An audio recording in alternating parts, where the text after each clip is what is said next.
Bismillah, bir ben bana bir benden, bir ben bana. Welcome to the Sufi Heart podcast with Omid Safi, featuring teachings and stories from the wisdom of the Islamic tradition. Omid invites you to a meditation on the transformative power of love and recalling the necessity of healing our own hearts through healing the world. If you'd like to support Omid's podcast, please visit BeHereNowNetwork.com/Omid. Okay, I'm here with Omid Safi. Omid, thanks for being on the podcast. Thank you so much. Thank you for having me.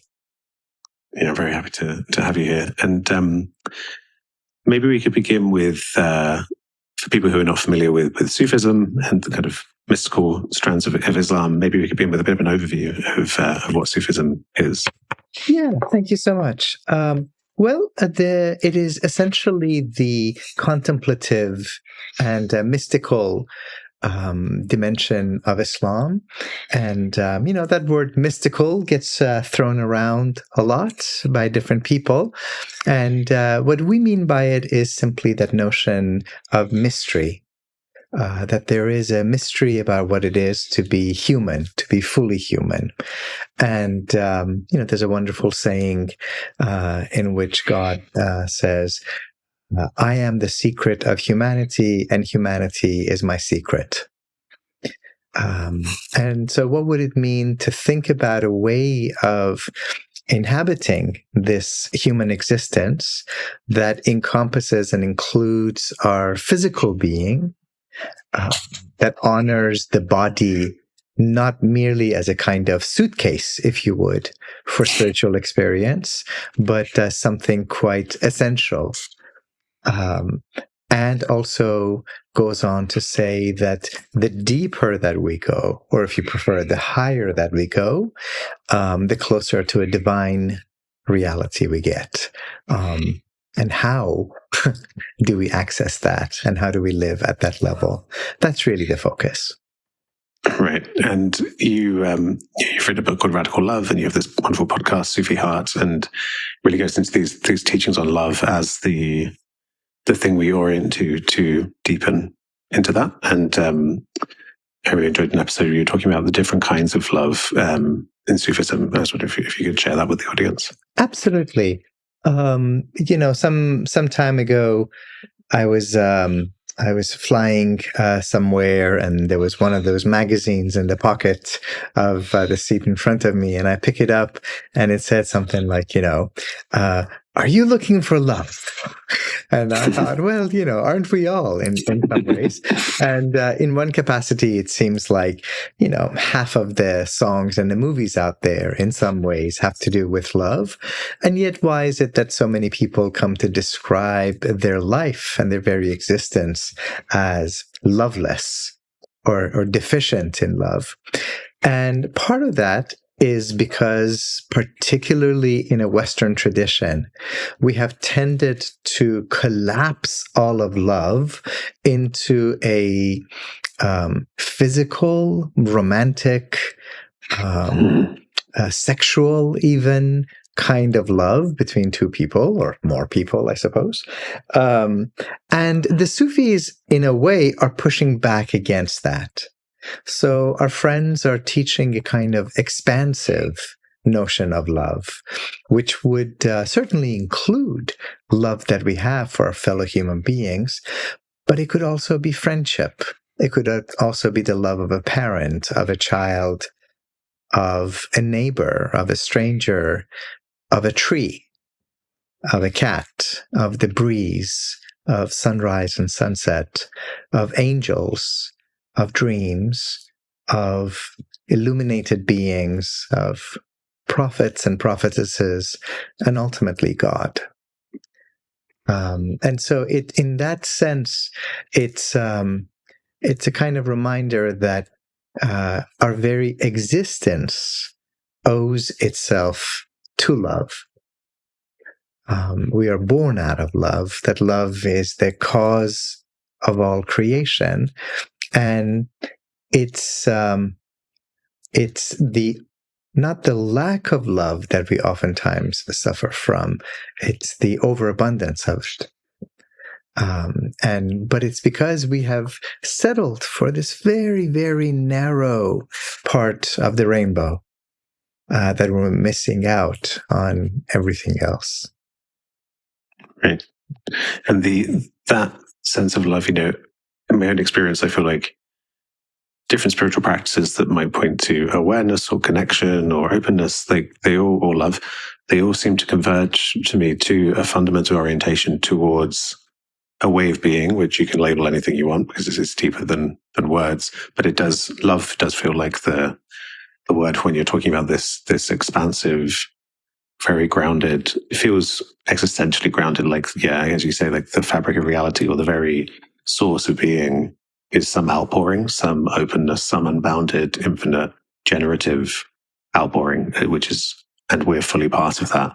So, what you said at the beginning about, I think both God as that generative ground of being, and then us as well. The whole thing is love. It's a big love in, and we turn away from that and overlook it. But then when you turn towards it, it's already the case. It's already the context that we're in. That's right. And part of the mystery of love is that so often we're trying to conceive of love and perhaps live a loving existence while keeping the ego, this finite, limited self, at the center of the cosmos. And there are at least two fundamental errors with that. One, this notion that our being is, in fact, this finite, limited self, as opposed to being something that is interwoven and interconnected with everything. So part of our contemplative traditions and practices are to help us realize that, in fact, you and I do not end at the tips of our fingers, that we are deeply intertwined with the earth, that the water, the liquid that flows through us is fundamentally no different than the water that is flowing in the streams or in the oceans or falling from the sky or springing up from under our feet. And that the breath that we take, which has, of course, such a connection with the spirit, is the same breath that the trees and the birds are taking in, and that we're linked in that way together. So to begin with, this notion of a finite, limited, small self. And many of our sages, people like Rumi, keep reminding us that you are not this small world. You are, in fact, the grand universe itself. Why are you settling for so little?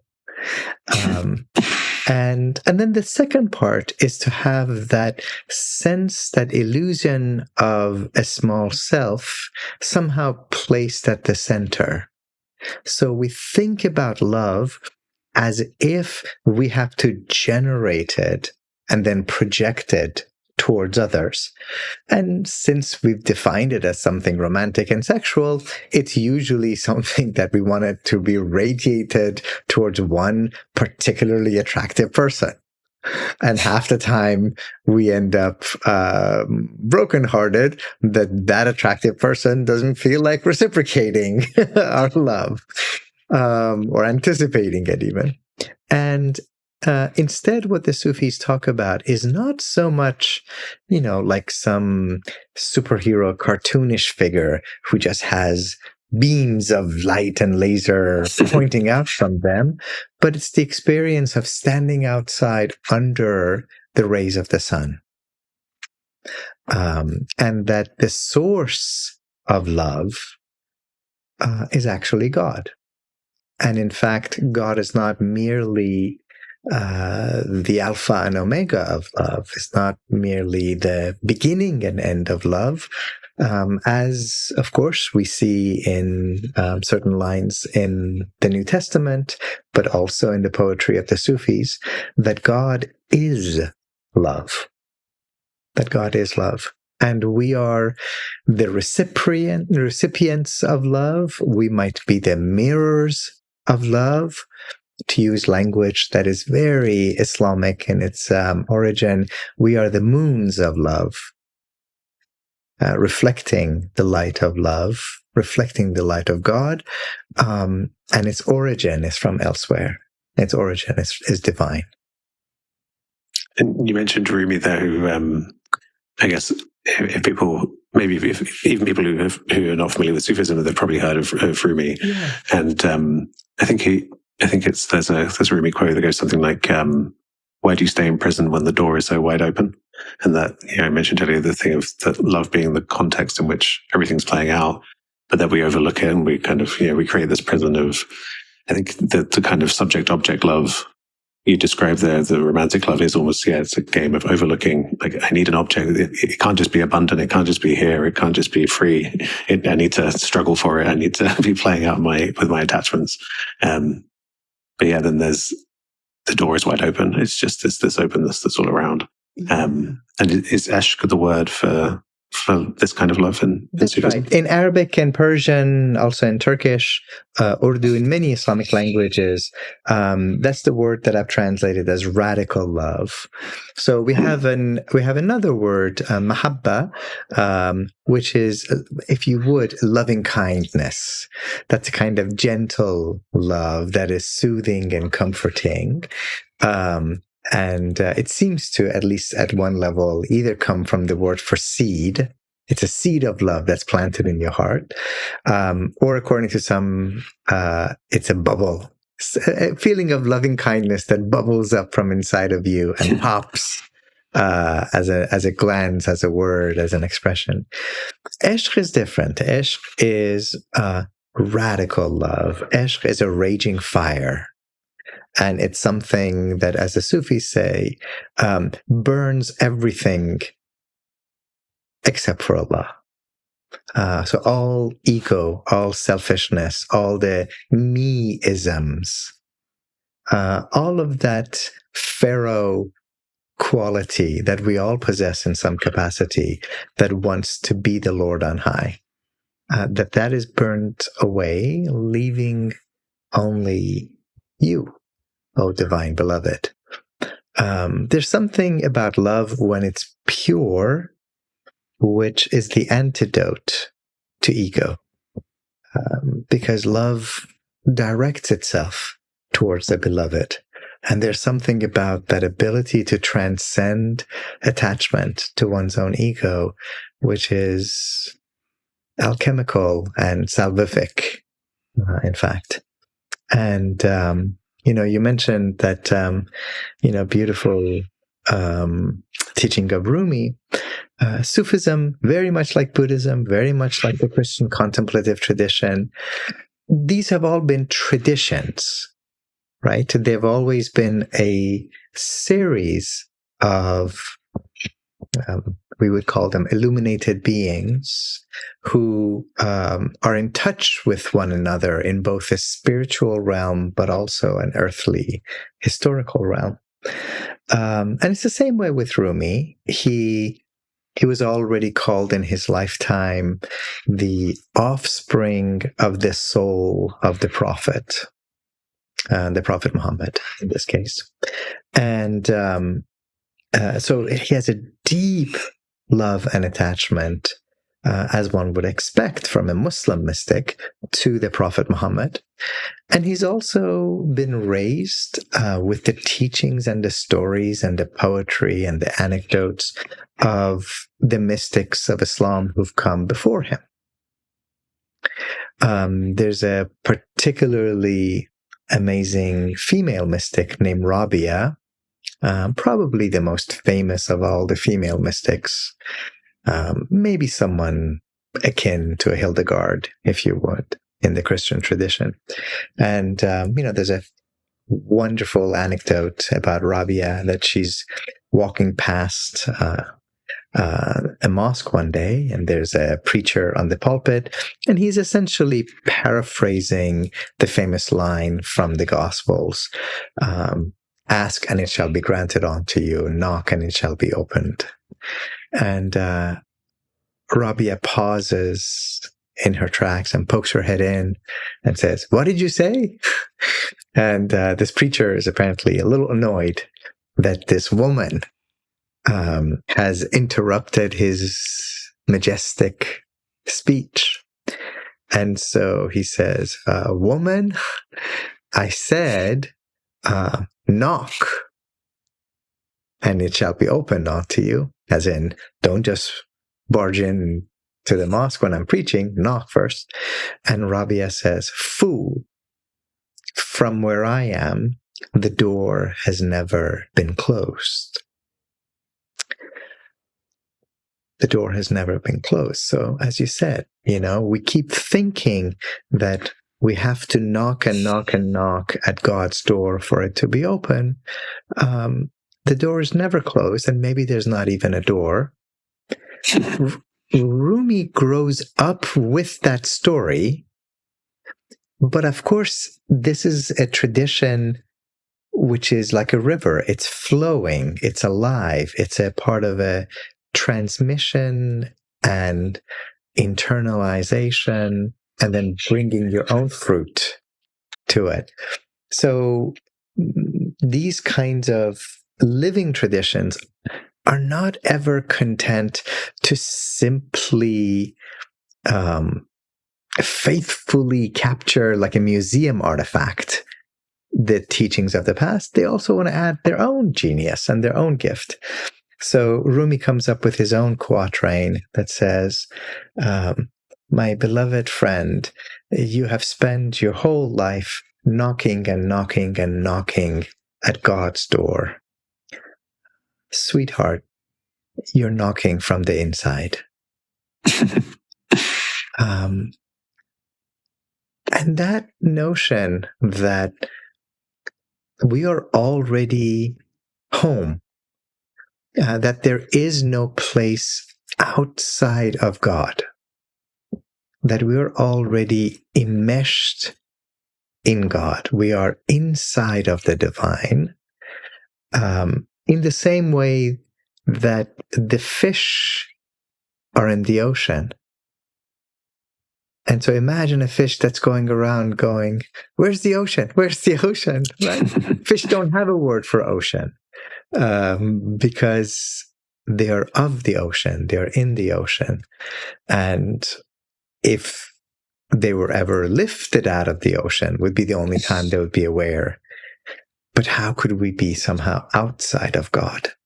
What is that place that is beyond the divine? There is none. So I think it's that kind of a shift in perspective. We don't radiate love. We're standing under the rays of the sun.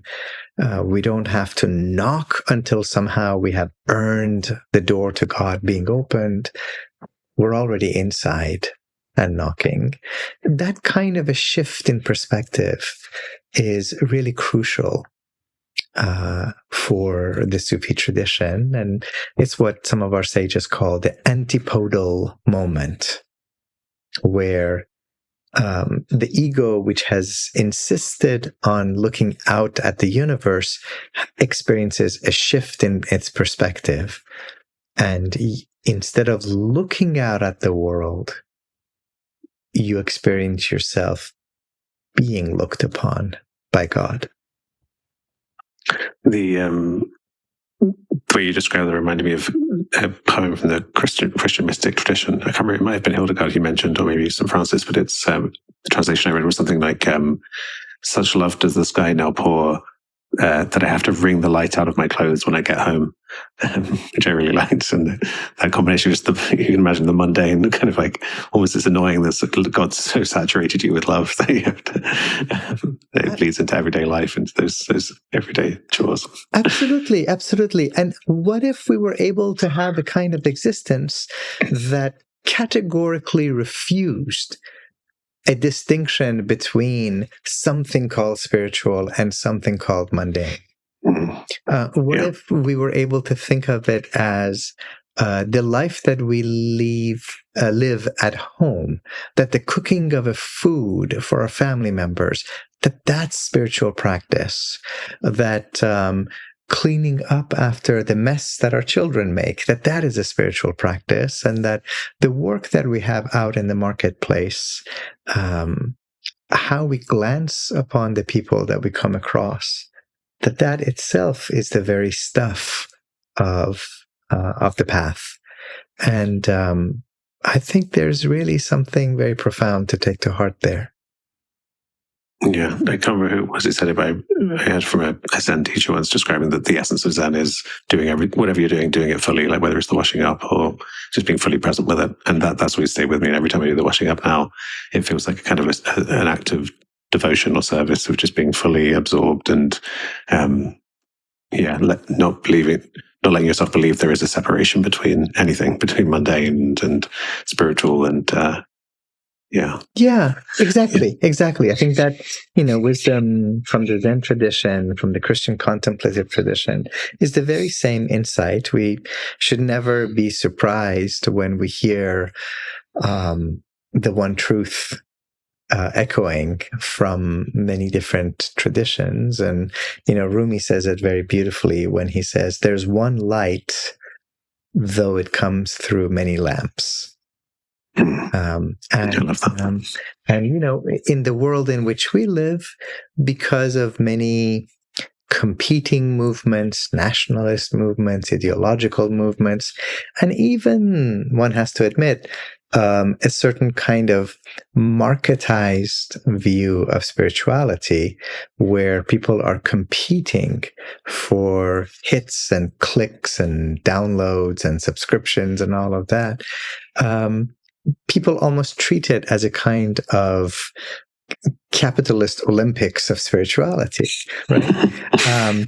And what if instead we were able to recognize that water is water?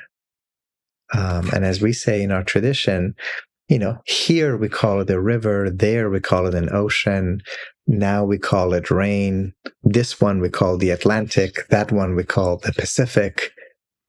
But there's only water. And then what if we also realize that we ourselves are mostly water?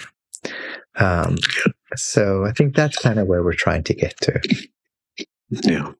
And so I feel like for some people, this emphasis on love could be quite healing to hear, because, I grew up in a time where there was a kind of a grotesque, simplified caricature of Islam that came from a very Islamophobic place in Britain and I think across the Western world. And I think to buy into that grotesque caricaturing is wounding to the people who buy into it. And so it's healing to see to have contact with the reality of these traditions. And so I think the diversity of traditions within Islam, I'd love to hear you speak to that, because before, as I was prepping for the interview, I was actually ended up on the Wikipedia page for progressive Islam, and you were the first person who was mentioned on the text by the second or third sentence. So I was like, okay, this seems like something that might be up your street. Thank you.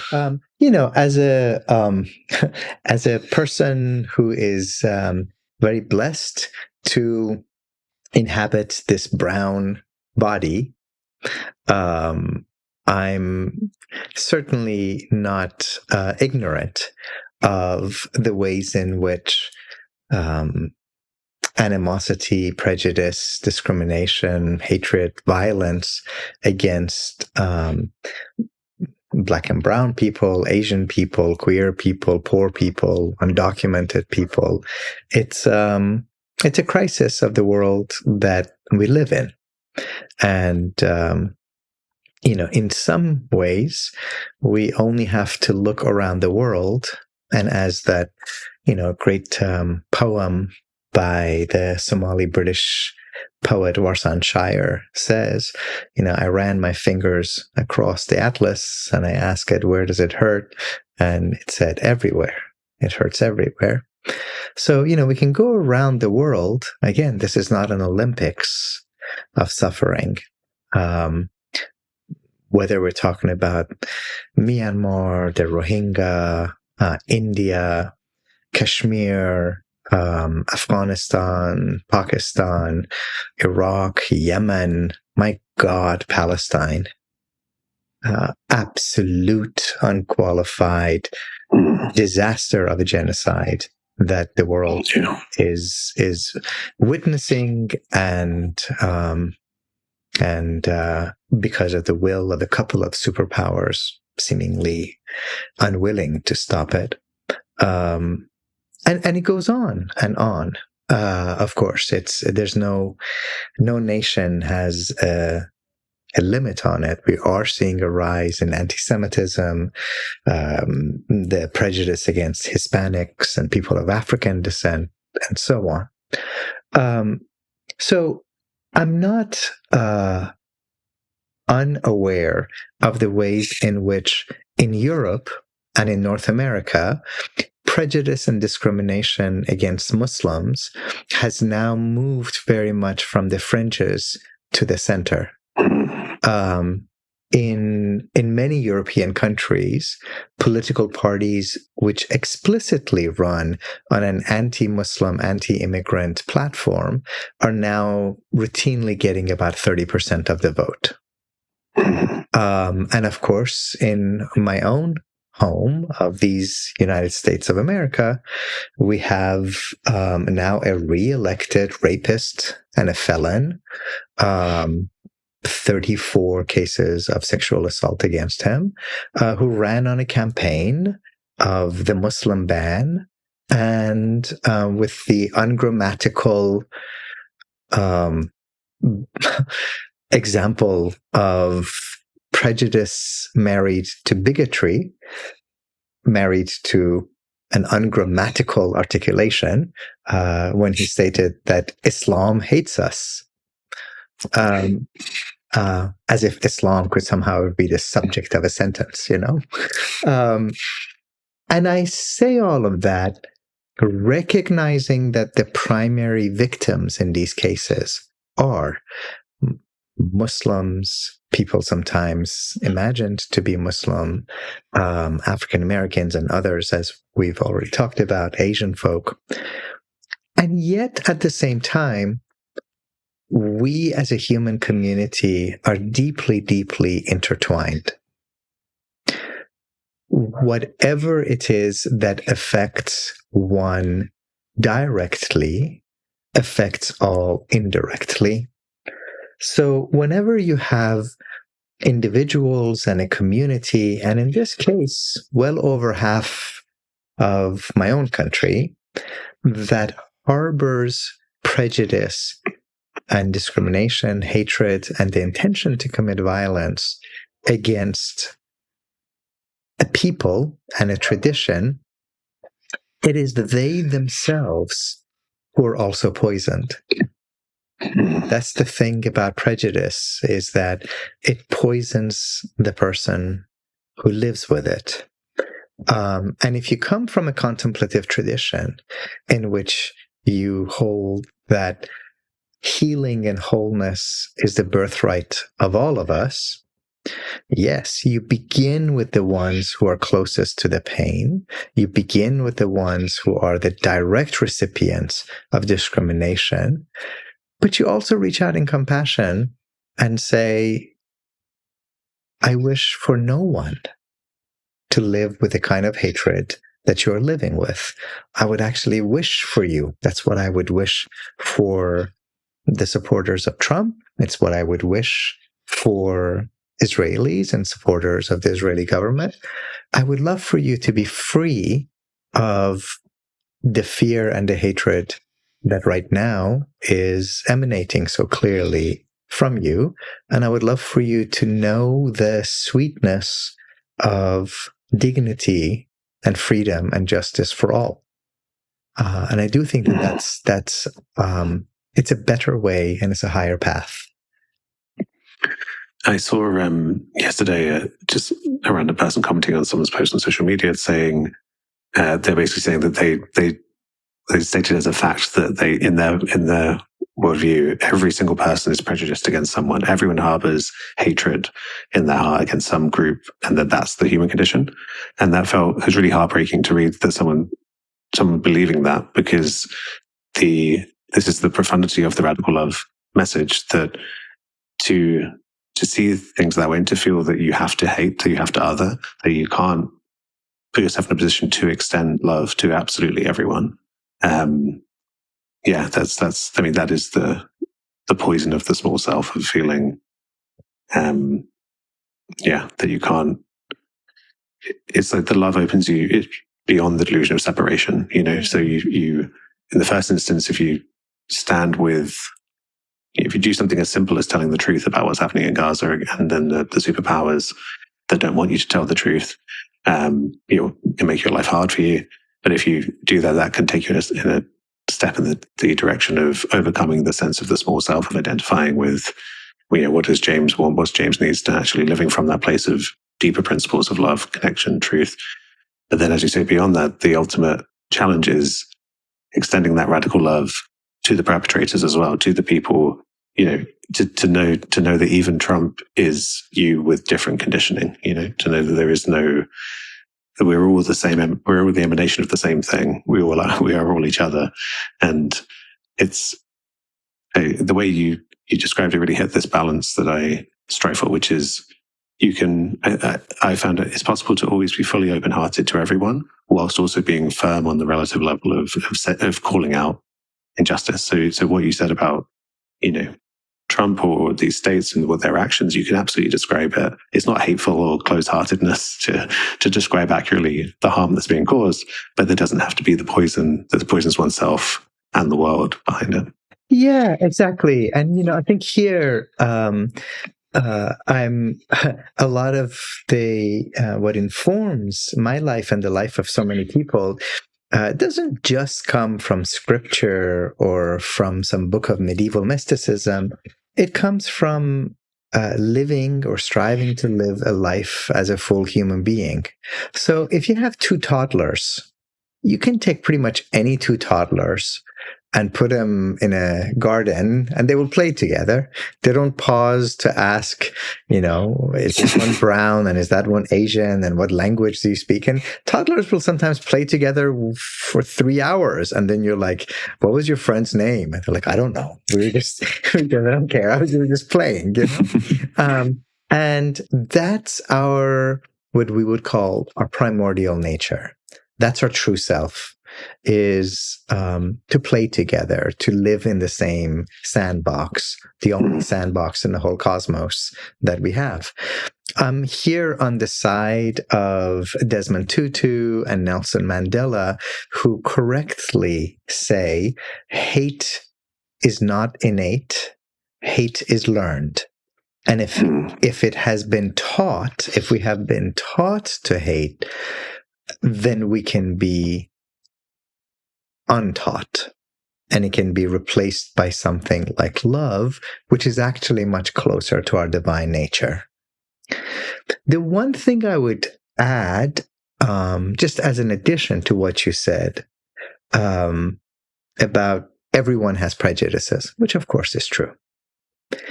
Sometimes when we go to it and we just leave it at that, or if we leave it at that, it can sound like, well, I'm prejudiced against such and such a people, and you're prejudiced against that kind of a person. And so, see, we're all equally messed up.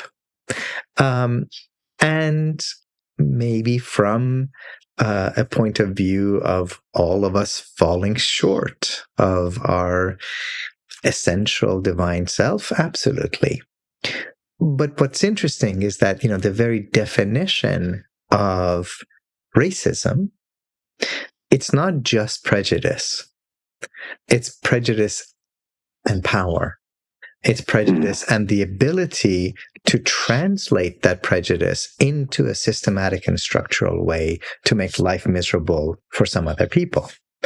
And in this world that we both create and share, there are some folks who have access to unearned systems and institutions and superstructures of wealth and power that make that kind of a prejudice and hatred a little bit more likely to be actualized. So I think for those of us who care about love and we want to be on the side of love, we have to recognize that same truth that the Sufis have said, that the Black prophetic Christian tradition has always said, which is that all that we mean by justice is love when it comes to public. That if you love the folk, you cannot be silent when you see the folk being bombed, when you see them being starved, when you see them being occupied or discriminated against. Love compels you to say something, to do something. And, I think in this way, sometimes I do find what we're called to do is to be a mixture of the great love of Rumi with some of the truth-telling of someone like a Malcolm X, which is, when he says things like, I would love to love my oppressor, but I can't do that as long as you've got your boot on my neck.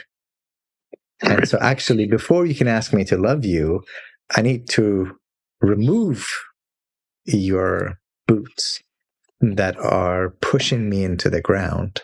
I need to pull out the knife that you have in my back. And I think that's a really powerful insight as well, that the language of love, as we were talking about it earlier, it's not only spiritual and otherworldly, it's very much also something of this world. It's about the wrinkled stomachs of the hungry. It's about people living under war and occupation and homelessness. And that task of love and illumination and spirituality is also about learning to share this small third rock from the sun. Yeah, thank you so much for. I really appreciate you exploring the kind of nuances there of prejudice and hatred and systemic aspects of racism. And because when I mentioned that quote, the thing that I felt they were communicating was that they believed everyone carries a kind of like an unconscious projected kind of malignant hatred for someone, that they're playing out some, and I don't believe that's the case. I think there are plenty of people who don't have that, but I may have used the word prejudice, which, you're right to point to, not advocating some naive, everyone's colorblind and not affected by, the kind of systemic racism that we live in. Yeah. But I think I'm a big fan of bell hooks, and she writes all about this kind of intersection of love not just being a feeling, it being an act as well. In terms of justice is an absolutely core part. That's right. Yeah, and to think about love as a power, love as a faculty that we can grow in and grow into. We sometimes talk about love as this thing. I love you today. I may not love you tomorrow. I loved you yesterday, but I won't, it has changed now. And instead to think about love as almost like well-being and health that we can grow into, and that it's not a finite thing. And we haven't spoken about kind of self-love. Do you see that as an important part of one's spiritual practice? I do. And with the small caveat that self-love cannot simply be the love of that very small, finite center of the world, pharaoh self that we were trying to move beyond. Not an egoic, narcissistic love. That's it. I think it has something to do with the way that Christ talks about it. You have to learn to love your neighbor as yourself. And there are so many people who genuinely loathe themselves. I'm a teacher, and I teach primarily 18 to 22-year-olds. I see so many people who hate their own bodies. And they've hated their bodies since puberty.